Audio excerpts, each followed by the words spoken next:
Well, the collective meltdown over Nunez's behavior is convenient because it allows Congress and the press to ignore what he actually says, part of which is that Americans are apparently having their information incidentally caught in an intelligence dragnet.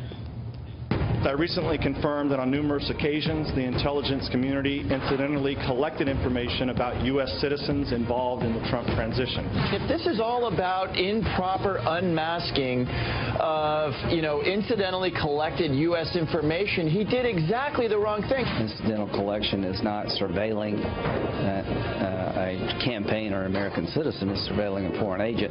There are rules about when you have incidental collection, what you do with it. I'd be curious to see if those rules will follow. Congressman Trey Gowdy of South Carolina says that instead of chasing, or maybe in addition to chasing, Russia phantoms, Congress and the press ought to be more worried about how American citizens are being spied upon and then unmasked by unscrupulous intelligence officials, probably for political reasons. Congressman Gowdy of South Carolina joins us now. Congressman, thanks for coming on. Yes, sir. Thank you. So I don't really know what the purpose of all these statements from members of the committee are on both sides. I'm paying close attention. I'm totally confused. So can you just give us a quick summation of what we know for certain about spying on American citizens, including the Trump campaign?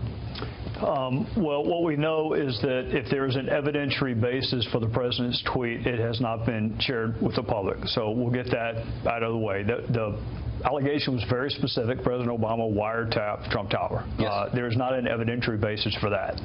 Where it gets a little more complicated is there are surveillance methodologies that allow the collection of, hypothetically, foreign-to-foreign communications.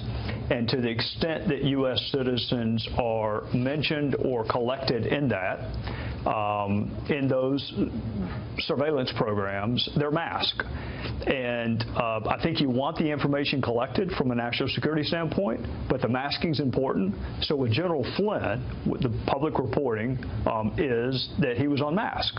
All right, that's not only a breach of protocol, that's a violation of the law. That's the felonious dissemination of classified material. What Chairman Nunes' point is, I want to know whether or not other people have been unmasked, even though you don't know about it publicly yet. Interesting, but it would be known in the intelligence community.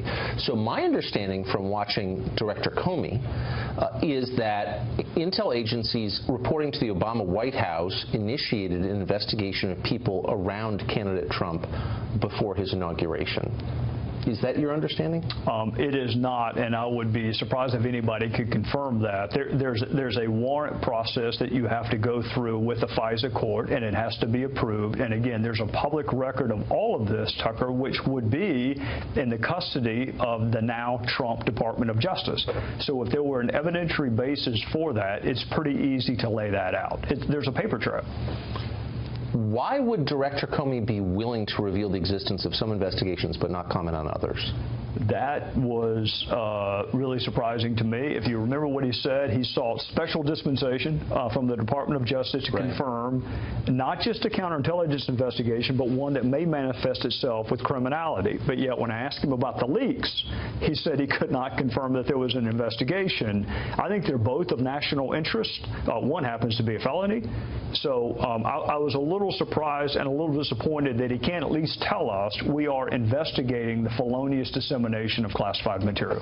And yet he can tell us other things that may suit the agendas of others. It seemed bizarre. Now, we interviewed someone on this show last week who spent 30 years at NSA, Mr. Binney, who said that there is no question that the NSA has personal communications from then-candidate Trump and those around him on its servers. Do you think that that's true?